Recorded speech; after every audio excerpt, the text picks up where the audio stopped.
फैसल साहब, अब इस पाबंदी पर आपके ख्याल में जो शिद्दत पसंदी, इंतहा पसंदी देखने में आई, खैर इस पर तो बहुत सारे क्वेश्चन हैं, पहले भी पाबंदी लगी फिर उठा ली गई और अब दोबारा से ये फैसला लिया गया है हुकूमत की तरफ से, तो आपको लगता है कि इस पर अमल दरामद हो पाएगा?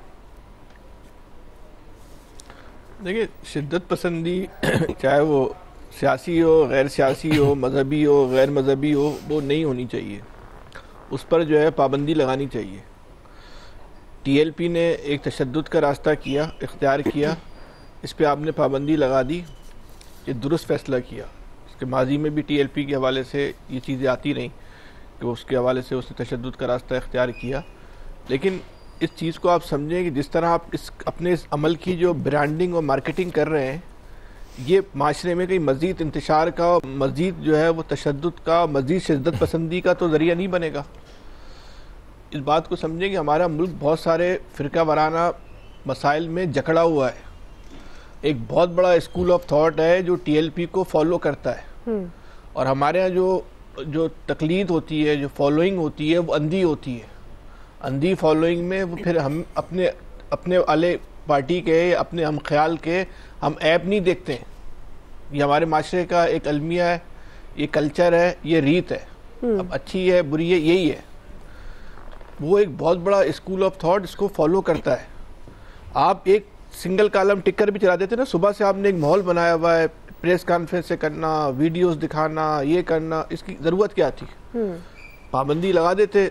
जैसे आमिर साहब ने कहा, बिल्कुल सही है, सुप्रीम कोर्ट में टीएलपी को इस बात का हक है कि वो जाके पाबंदी का दिफा करती, हुकूमत ये साबित करने की कोशिश करती कि पाबंदी सही है या गलत है। अदालत का जो फैसला आता या जो फैसला अदालत से करवा लिया जाता, उस फैसले को मन सब तस्लीम करते। आप ये तमाम जाके शवाहिद जो है वो अदालत के अंदर पेश कर देते। लेकिन इसका मीडिया ट्रायल करने की क्या ज़रूरत है? आप ऐसे लोग जो टीएलपी के जो मिजाज है, जो अंदाज़े सियासत है, उसको पसंद नहीं करते, आप उनके जहन में क्यों टीएलपी के लिए हमदर्दी पैदा कर रहे हैं? क्यों आप उनको एक नई सोच दे रहे हैं कि ये पाबंदी जो है वो किसी ख़ास वजह से जो है ना वो लगा दी गई? खुदा के वास्ते इस मुल्क के लोगों के मिजाज को समझें। इस मुल्क ये एक नॉर्मल मुल्क नहीं है, ये एक नॉर्मल इंसानों का मुल्क नहीं है। ये लसानी बुनियादों पे तकसीम मुल्क है, फ़िरका वाराना बुनियादों पे तकसीम मुल्क है।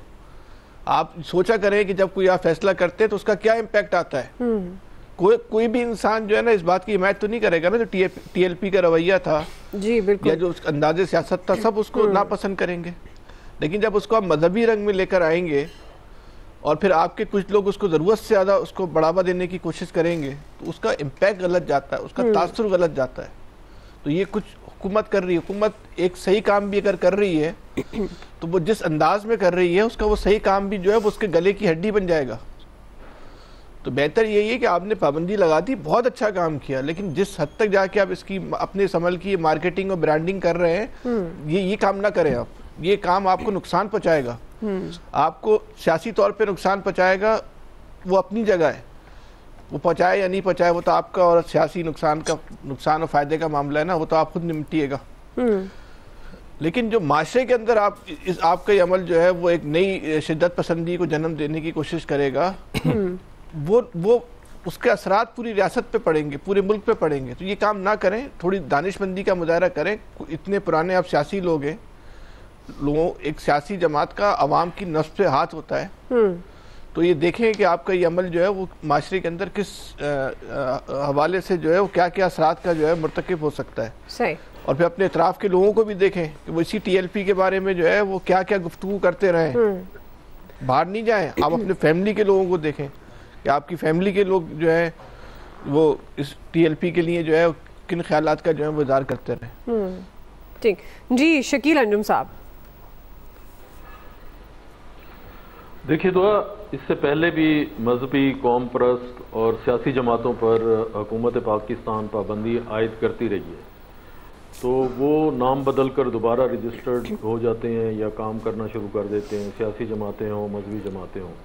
अब देखना ये है कि आया टीएलपी का जो केस है वो हुकूमत जो ये तासुर देने की कोशिश कर रही है इस वक्त कि पाकिस्तान जो है अब एक हार्ड स्टेट बनने जा रहा है और यहाँ पर किसी भी किस्म का जो भी एहतजाज होगा या कोई भी इंतशार या कोई मजहबी ग्रोह जो हैं इस किस्म के एहतजाज और पुरतशद्दुद वाक़यात करेंगे, उनके साथ सख्ती से निपटा जाएगा।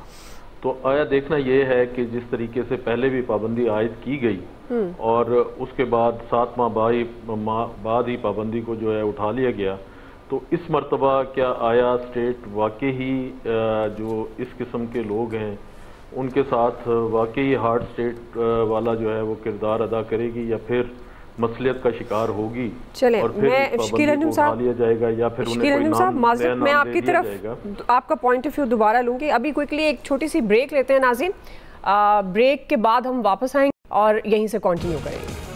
देखिए दुआ, हम बात कर रहे थे कि हुकूमत जो है अपनी रिट कायम करने के लिए इस पे पाबंदी आयद की है हुकूमत ने, लेकिन माजी में भी इस किस्म के फैसले किए गए, लेकिन उसका नतीजा ये निकला कि जिन जिन जमातों पर भी पाबंदी आयद की गई वो मुख्तलिफ नामों से दोबारा जो है मुल्क में हमें काम करती हुई नज़र आ रही हैं। तो ये सिर्फ एक मजहबी जमात नहीं थी जिस पर पाबंदी आयद की गई है, बल्कि ये एक सियासी जमात भी थी, क्योंकि आप 2024 के अगर हम इंतखाबात देखें तो मेरा ख्याल है कि चारों सूबों में इन्होंने अपने उम्मीदवार खड़े किए थे और जो इनको वोट मिला था वो 29 लाख था और उसमें से 25 लाख वोट जो है वो पंजाब से इनके उम्मीदवारों को मिला।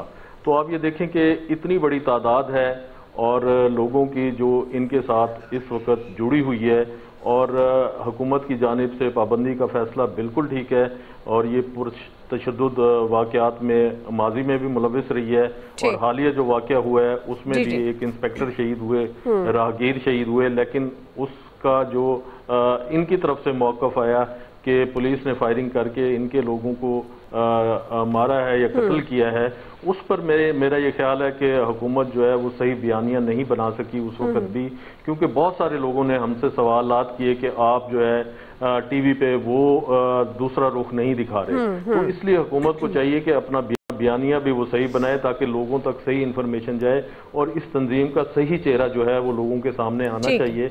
लेकिन सवाल फिर वही है कि आया हम इस किस्म की मजहबी तंजीमें कब तक बनाते रहेंगे और कब तक इन पर पाबंदियां लगाते रहेंगे? जब हमारा दिल करता है हम इस किस्म के लोगों को उठा के अपने सरों पर बिठा लेते हैं, फिर इनसे काम लेते हैं और उसके बाद जो है जब ये पानी सर के ऊपर से गुजरना शुरू होता है तो फिर हम ये कहते हैं कि अब जो है स्टेट की रिट कायम करनी है और इन लोगों से आईनी हाथों से निपटना है। उस वक्त तक जो है स्टेट का बहुत ज्यादा नुकसान हो चुका होता है। तो सवाल ये है कि कब तक हम इस किस्म की गेम जो है वो खेलते रहेंगे? अगर इसी किस्म की पाबंदी आयद करके फिर पाबंदी उठानी है तो इससे बेहतर है कि पाबंदी ना ही लगाई जाए। जी इलियास साहब, देखिए पहले तो गवर्नमेंट को पाबंदी पहले जो लगाई थी 2021 में, फिर इसको वापस उठाने की क्या ज़रूरत थी? जब लगा ली थी तो फिर